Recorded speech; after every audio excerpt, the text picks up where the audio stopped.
ओम श्री परमात्मने नमः। गुरुवार की व्रत कथा। ओम गुरुर्ब्रह्मा गुरुर्विष्णु गुरुर्देवो महेश्वरः गुरुर्साक्षात् परं ब्रह्म तस्मै श्री गुरुवे नमः। समस्त देवादिदेवों के गुरु बृहस्पति देव की जय। ओम ब्रह्म बृहस्पतये नमः। पूजा की विधि। बृहस्पतिवार को जो भी स्त्री पुरुष व्रत करें उनको चाहिए कि वह दिन में एक ही समय भोजन करें, क्योंकि बृहस्पति भगवान का इस दिन पूजन होता है। भोजन पीले चने की दाल आदि का करें, परंतु नमक नहीं खाएं और पीले वस्त्र पहने। इस व्रत में केवल केले का पूजन किया जाता है। केले के पौधे में साक्षात श्री बृहस्पति देव और श्री सत्यनारायण भगवान का वास रहता है। पूजन में पीले ही फलों का प्रयोग कर पीले चंदन से पूजन करें। पीले फूल की माला अर्पण करें। सुगंधित धूप लगाएं। पीले चावल, पीली हल्दी, पीले केसर से तिलक करें। गुड़, चने की दाल, पीली मिठाई आदि का भोग लगाएं, परंतु केले का भोग ना लगाएं, ना ही व्रत में केले का सेवन करें। आप चाहें तो प्रसाद में दूसरों को केले बांट सकते हैं। उसके बाद फिर आप संकल्प लें।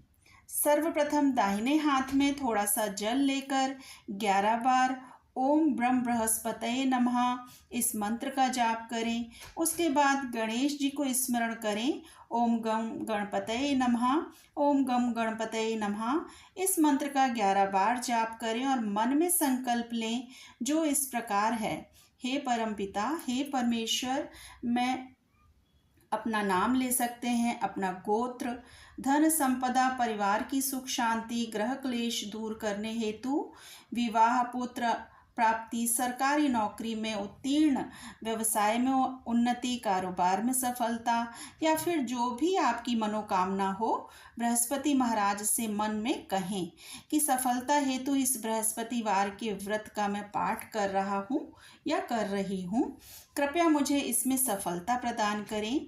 फिर ओम श्री विष्णु, ओम श्री विष्णु, ओम श्री विष्णु का जाप करते हुए हाथ में लिए जल को धरती माता में समर्पित कर दें। इस व्रत को करने से मन की इच्छाएं पूरी होती हैं और बृहस्पति महाराज प्रसन्न होते हैं तथा धन, पुत्र, विद्या तथा मनोवांछित फलों की प्राप्ति होती है। परिवार में सुख शांति मिलती है। इसलिए यह व्रत सर्वश्रेष्ठ और अति फलदायक सब स्त्री व पुरुषों के लिए है। इस व्रत में केले का पूजन करना चाहिए। भारतवर्ष में एक राजा राज्य करता था। वह बड़ा प्रतापी और दानी था। वह नित्य गरीबों और ब्राह्मणों की सहायता करता था। यह बात उसकी रानी को अच्छी नहीं लगती थी। वह ना ही गरीबों को दान देती और ना ही भगवान का पूजन करती थी और राजा को भी दान देने से मना करती रहती थी। एक दिन राजा शिकार खेलने वन को गए हुए थे तो रानी महल में अकेली थी। उसी समय बृहस्पति देव साधु का वेश बनाकर राजा के महल में पहुंचे और उन्होंने भिक्षा लेने के लिए भिक्षा मांगी। तो रानी ने भिक्षा देने से उनको इनकार कर दिया और कहा कि हे साधु महाराज, मैं तो दान पुण्य से तंग आ गई हूँ। मेरा पति सारा धन लुटाता रहता है। मेरी इच्छा है कि हमारा समस्त धन नष्ट हो जाए, फिर न रहेगा बांस और न रहेगी बांसुरी। तो साधु ने कहा, देवी तुम तो बड़ी अजीब हो। धन संतान तो सभी चाहते हैं, पुत्र और लक्ष्मी तो पापी के घर भी होनी चाहिए। यदि तुम्हारे पास अधिक धन है तो भूखों को भोजन दो, प्यासों के लिए प्याऊ बनवाओ, मुसाफिरों के लिए धर्मशालाएं खुलवाओ। जो निर्धन अपनी कुंवारी कन्याओं का विवाह नहीं करा सकते, उनका विवाह करा दो। ऐसे और कई काम हैं जिनको करने से तुम्हारा यश लोक परलोक में फैलेगा। परंतु रानी पर उपदेश का कोई प्रभाव न पड़ा। वह बोली, महाराज आप मुझे कुछ न समझाएं। मैं ऐसा धन नहीं चाहती जो हर जगह बांटती फिरूं। साधु ने उत्तर दिया कि यदि तुम्हारी ऐसी ही इच्छा है तो तथास्तु। तुम ऐसा करना कि बृहस्पतिवार को घर लीप कर पीली मिट्टी से अपना सिर धोकर स्नान करना, भट्टी चढ़ाकर कपड़े धोना। ऐसा करने से आपका समस्त धन नष्ट हो जाएगा। इतना कहकर वह साधु महाराज वहां से आलोप हो गए। जैसा वह साधु कहकर गया था, रानी ने वैसा ही किया। 6 बृहस्पतिवार बीते थे कि उनका समस्त धन नष्ट हो गया और भोजन के लिए दोनों तरसने लगे, सांसारिक भोगों से दुखी रहने लगे। तब वह राजा रानी से कहने लगा कि तुम यहाँ पर रहो, मैं दूसरे देश में जाता हूँ, क्योंकि यहाँ पर मुझे सभी मनुष्य जानते हैं, इसलिए कोई कार्य भी नहीं कर सकता। देश चोरी परदेश भीख बराबर है। ऐसा कहकर राजा परदेश चला गया। वहाँ जंगल में जाकर लकड़ी काटता और उसे शहर में बेचता। इस तरह वह अपना जीवन व्यतीत करने लगा। एक दिन दुखी होकर जंगल में एक पेड़ के नीचे निश्चित रूप से आसन जमाकर बैठ गया। वह अपनी दशा को याद करके व्याकुल होने लगा। बृहस्पतिवार का दिन था। एकाएक उसने देखा कि निर्जन वन में एक साधु प्रकट हुआ। वह साधु वेश में स्वयं बृहस्पति देवता थे। लकड़हारे के सामने आकर बोले कि हे लकड़हारे, तू इस सुनसान जंगल में चिंता मग्न क्यों बैठा है? लकड़हारे ने दोनों हाथ जोड़कर प्रणाम किया और उत्तर दिया कि महात्मा जी, आप सब कुछ जानते हैं, मैं क्या कहूँ। यह कहकर वह रोने लगा और साधु को आत्मकथा सुनाई। महात्मा जी ने कहा कि तुम्हारी स्त्री ने बृहस्पतिवार के दिन वीर भगवान का निरादर किया है, जिसके कारण रुष्ट होकर तुम्हारी यह दशा कर दी गई है। अब तुम चिंता को दूर करके मेरे कहने पर चलो तो तुम्हारे सब कष्ट दूर हो जाएंगे। भगवान पहले से भी अधिक संपत्ति तुमको देंगे। तुम बृहस्पतिवार के दिन पाठ किया करो। 5 रुपए के चना मुनक्का मंगवा कर उसका प्रसाद बनाओ और शुद्ध जल के लोटे में शक्कर मिलाकर अमृत तैयार करो। कथा के पश्चात अपने सारे परिवार और सुनने वाले प्रेमियों में अमृत व प्रसाद बांटकर आप भी ग्रहण करो। ऐसा करने से भगवान तुम्हारी सभी मनोकामनाएं पूरी करेंगे। साधु के ऐसा वचन सुनकर लकड़हारा बोला कि हे प्रभु, मुझे लकड़ी बेचकर इतना पैसा नहीं मिलता जिससे मैं भोजन करने के उपरांत कुछ बचा सकूं। मैंने रात्रि में अपनी स्त्री को व्याकुल देखा है। मेरे पास कुछ भी नहीं जिससे उसकी खबर मंगा सकूं। साधु ने कहा कि हे लकड़हारे, तुम किसी बात की चिंता मत करो। बृहस्पति के वार के दिन तुम रोजाना की तरह लकड़ियां लेकर शहर में जाओ। तुमको रोज से दुगना धन प्राप्त होगा, जिससे तुम भली भांति भोजन कर लोगे तथा बृहस्पति देव की पूजा का सामान भी आ जाएगा। इतना कहकर साधु अंतर्ध्यान हो गए। फिर धीरे धीरे समय व्यतीत होने लगा, पर फिर वही बृहस्पतिवार का दिन आ गया। लकड़हारा जंगल से लकड़ी काटकर किसी शहर में बेचने गया। उसे दिन और रात दिन से अधिक और दिनों से अधिक उसको उस दिन पैसा मिला। राजा ने चना गुड़ आदि लाकर के गुरुवार का व्रत किया। उस दिन से उसके सभी क्लेश दूर हुए। परंतु जब दोबारा गुरुवार का दिन आया तो बृहस्पतिवार का व्रत करना वह भूल गया।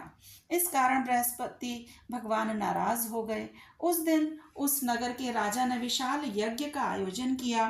तब शहर में यह घोषणा करवा दी कि कोई भी मनुष्य अपने घर में भोजन न बनावे, न आग जलावे। समस्त जनता मेरे यहाँ भोजन करने के लिए आएगी और इस आज्ञा को जो नहीं मानेगा उसको फांसी दे दी जाएगी। इस तरह की घोषणा संपूर्ण नगर में करवा दी गई। राजा की आज्ञा के अनुसार शहर के सभी लोग भोजन करने के लिए गए, लेकिन लकड़हारा कुछ देर से पहुंचा, इसलिए राजा उसको अपने साथ घर ले गए और ले जाकर भोजन करा रहे थे कि रानी की दृष्टि उस खूंटी पर पड़ी जिस पर उसका हार लटका हुआ था। वह वहां दिखाई न दिया तो रानी ने निश्चय किया कि मेरा हार इसी मनुष्य ने चुराया है। उसी समय पुलिस को बुलाकर उसको जेल खाने में डलवा दिया। जब लकड़हारा जेल खाने में पड़ गया और बहुत दुखी होकर विचार करने लगा कि ना जाने कौन से पूर्व जन्म के कर्म से मुझे यह दुख प्राप्त हुआ है, उसी समय साधु को याद करने लगा कि जंगल में मिला था। उसी समय तत्काल बृहस्पति देव साधु के रूप में प्रकट हो उसकी दशा को देखकर कहने लगे कि अरे मूर्ख, तूने बृहस्पति देव की कथा नहीं करी, इस कारण तुझे दुख प्राप्त हुआ है। अब चिंता मत कर, बृहस्पतिवार के दिन जेल खाने के दरवाजे पर 4 पैसे पड़े मिलेंगे, उनसे तू बृहस्पति देव की पूजा करना, तेरे सभी कष्ट दूर हो जाएंगे। बृहस्पति के रोज उसे 4 पैसे मिले। लकड़हारे ने कथा कही। उसी रात्रि को बृहस्पति देव ने उस नगर के राजा को स्वप्न में कहा कि हे राजा, तुमने जिस आदमी को जेल खाने में बंद कर दिया है वह तो निर्दोष है, वह राजा है, उसे छोड़ देना। रानी का हार उसी खूंटी पर लटका है। अगर तू ऐसा नहीं करेगा तो मैं तेरे राज्य को नष्ट कर दूंगा। इस तरह रात्रि के स्वप्न को देखकर राजा प्रातः काल उठा और खूंटी पर हार देखकर लकड़हारे को बुलाकर क्षमा मांगी तथा लकड़हारे को योग्य सुंदर वस्त्र व आभूषण देकर विदा किया तथा बृहस्पति देव की आज्ञा अनुसार लकड़हारा अपने नगर को चल दिया। राजा जब अपने निकट के गांव में पहुंचा तो उसे बड़ा आश्चर्य हुआ। नगर में पहले से अधिक बाग, तालाब, कुएं तथा बहुत सी धर्मशाला, मंदिर आदि बन गई हैं। राजा ने पूछा कि यह किसका बाग और धर्मशाला है। तब नगर के सब लोग कहने लगे कि यह सब रानी और बांदी के हैं। तो राजा को आश्चर्य हुआ और गुस्सा भी आया। जब रानी ने यह खबर सुनी कि राजा आ रहे हैं तो उसने बांदी से कहा कि हे दासी, देख राजा को हमको कितनी बुरी हालत में छोड़कर गए थे। हमारी ऐसी हालत देखकर कहीं वह लौट ना जाएं, इसलिए तू दरवाजे पर ही खड़ी हो जा। आज्ञा अनुसार दासी दरवाजे पर खड़ी हो गई। राजा आए तो उन्हें अपने साथ लेवा लाई।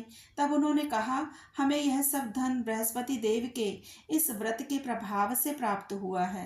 राजा ने निश्चय किया कि 7 रोज बाद तो सभी बृहस्पति देव का पूजन करते हैं, परंतु रोजाना दिन में 3 बार कहानी कहा करूंगा, रोज व्रत किया करूंगा। अब हर समय राजा की दुपट्टे में चने की दाल बंधी रहती तथा दिन में 3 बार कहानी कहता। एक रोज राजा ने विचार किया कि चलो अपनी बहन के यहाँ हो आवें। इस तरह निश्चय कर राजा घोड़े पर सवार हो अपनी बहन के यहाँ को चलने लगा। मार्ग में उसने देखा कि कुछ आदमी एक मुर्दे को लिए जा रहे हैं। उन्हें रोककर राजा कहने लगा कि अरे भाइयों, मेरे बृहस्पति देव की कहानी सुन लो। वे बोले कि लो, हमारा तो आदमी मर गया है, इसको अपनी कथा की पड़ी है। परंतु कुछ आदमी बोले, अच्छा कहो, हम तुम्हारी कथा भी सुनेंगे। राजा ने दाल निकाली और जब कथा आदि हुई तो मुर्दा हिलने लगा और जब कथा समाप्त हुई तो वह राम राम कहता हुआ उठ खड़ा हुआ। आगे मार्ग में उसे एक किसान खेत में हल चलाता मिला। राजा ने उसे देखा और उससे बोला, अरे भैया, तो मेरे बृहस्पतिवार की कथा सुन लो।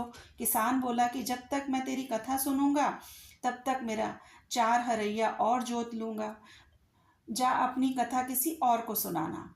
इस तरह राजा आगे चलने लगा। राजा के हटते ही बैल पछाड़ खाकर गिर गए तथा किसान के पेट में बड़ा तेज दर्द होने लगा। उस समय उसकी माँ रोटी लेकर आई। उसने जब यह देखा तो अपने पुत्र से सब हाल पूछा और बेटे ने सभी हाल कह दिया तो बुढ़िया दौड़ी दौड़ी उस घुड़सवार के पास गई और उससे बोली कि मैं तेरी कथा सुनूंगी, तू अपनी कहानी और अपनी कथा मेरे खेत पर चलकर ही कहना। राजा ने बुढ़िया के खेत पर जाकर कथा कही, जिसके सुनते ही वह बैल उठ खड़े हुए और किसान का दर्द भी गायब हो गया। राजा अपनी बहन के घर पहुंचा। बहन ने भाई की खूब मेहमानी की। दूसरे रोज प्रातःकाल जगा तो वह देखने लगा कि सब लोग भोजन कर रहे हैं। राजा ने अपनी बहन से कहा कि ऐसा कोई मनुष्य है जिसने भोजन नहीं किया हो, मेरी बृहस्पति देव की कथा सुन ले। तो बहन बोली, हे भैया, यह देश ऐसा है कि पहले यहाँ लोग भोजन करते हैं, बाद में अन्य काम करते हैं। अगर कोई पड़ोस में हो तो देख आऊं। वह ऐसा कहकर देखने चली गई, परंतु उसे कोई ऐसा व्यक्ति नहीं मिला जिसने भोजन न किया हो। अतः वह कुम्हार के घर गई, जिसका लड़का बीमार था। उसे मालूम हुआ कि उसके यहाँ 3 रोज से किसी ने भोजन नहीं किया है। रानी ने अपने भाई की कथा सुनने के लिए कुम्हार से कहा। वह तैयार हो गया। राजा ने जाकर बृहस्पति देव की कथा कही, जिसको सुनकर उसका लड़का ठीक हो गया। अब तो राजा की प्रशंसा होने लगी। एक रोज राजा ने बहन से कहा कि हे बहन, हम आप अपने घर को जाएंगे, तुम भी तैयार हो जाओ। राजा की बहन ने अपनी सास से कहा कि सासू माँ जी, कहाँ सास ने कहा, कहाँ चली जा रही हो? तो परंतु अपने लड़कों को मत ले जाना, क्योंकि तेरे भाई के कोई औलाद नहीं है। बहन ने अपने भाई से कहा कि हे भैया, मैं तो चलूंगी, परंतु कोई बालक नहीं जाएगा। राजा बोला, जब कोई बालक नहीं जाएगा तब तुम भी जाकर क्या करोगी? बड़े दुखी मन से राजा अपने घर को लौट आया। राजा ने अपनी रानी से कहा कि हम नरवंशी राजा हैं, हमारा मुंह देखने का धर्म नहीं है और कुछ भोजन आदि नहीं। रानी बोली, हे प्रभु, बृहस्पति देव ने हमें सब कुछ दिया है, हमें औलाद अवश्य देंगे। उसी रात को बृहस्पति देव ने राजा से स्वप्न में कहा कि हे राजा, उठ, भी सोच त्याग दे, तेरी रानी गर्भ से है। राजा की यह बात सुनकर रानी को बड़ी खुशी हुई। 9वें महीने में उसके गर्भ से एक सुंदर पुत्र पैदा हुआ। तब राजा बोला, हे रानी स्त्री, बिना भोजन के रह सकती है, बिना कहे नहीं रह सकती। जब मेरी बहन आवे तुम उससे कुछ मत कहना। रानी ने सुनकर हाँ कर दिया। जब राजा की बहन ने यह शुभ समाचार सुना तो वह बहुत खुश हुई तथा बधाई लेकर अपने भाई के यहाँ आई। तब रानी ने कहा कि घोड़ा चढ़कर तो नहीं आई, गधा चढ़ी आई। राजा की बहन बोली, भाभी, मैं इस प्रकार न कहती तो तुम्हें औलाद कैसे होती? बृहस्पति देव ऐसे ही हैं, जैसी जिसकी मन की कामनाएं होती हैं सभी को पूर्ण करते हैं।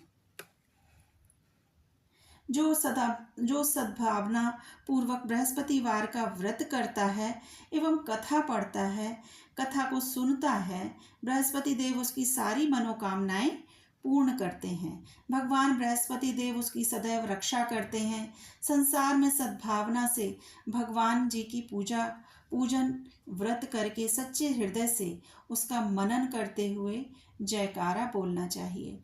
बोलो बृहस्पति देव की जय, विष्णु भगवान की जय। ओम जय बृहस्पति देवा, स्वामी जय बृहस्पति देवा। छिन छिन भोग लगाऊं, कदली फल मेवा। ओम जय बृहस्पति देवा, तुम पूर्ण परमात्मा, तुम अंतर्यामी, जगत पिता जगदीश्वर, तुम सबके स्वामी। ओम जय बृहस्पति देवा, चरणामृत निज निर्मल, सब पातक हरता, सकल मनोरथ दायक, सकल मनोरथ दायक, कृपा करो भरता। ओम जय बृहस्पति देवा। तन मन धन अर्पण कर जो शरण पड़े, प्रभु प्रकट तब होकर आकर द्वार खड़े। ओम जय बृहस्पति देवा, दीन दयाल दयानिधि, भक्तन हितकारी, पाप दोष सब हरता, भव बंधन हारी। ओम जय बृहस्पति देवा, सकल मनोरथ दायक, सब संशय तारी, विषय विकार मिटाओ, विषय विकार मिटाओ, संतन सुखकारी। ओम जय बृहस्पति देवा, जो कोई आरती तेरी प्रेम सहित गावे, ज्येष्ठानंद बंद सो निश्चय पावे। ओम जय बृहस्पति देवा। बोलो बृहस्पति महाराज की जय। ओम नमो भगवते वासुदेवाय। श्री विष्णु भगवान की जय।